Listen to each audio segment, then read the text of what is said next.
बाजरा मैं कोठे उत्ते पानी आ, जा खलोंदा लोकां नाल उस नू बुलांदी आ। ओ सुने ना मेरी मैं तां फिर भी बुलांदी आ।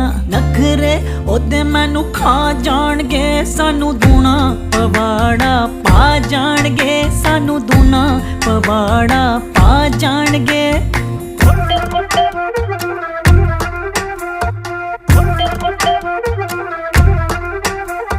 कोठे उत्ते बैठ के शामी लगदे नज़ारे वे, कोठे उत्ते बैठ के शामी लगदे नज़ारे वे। जो कमाए पैसे सब यारा ते उडारे वे, साड़दा है मैनू उथों करके इशारे वे।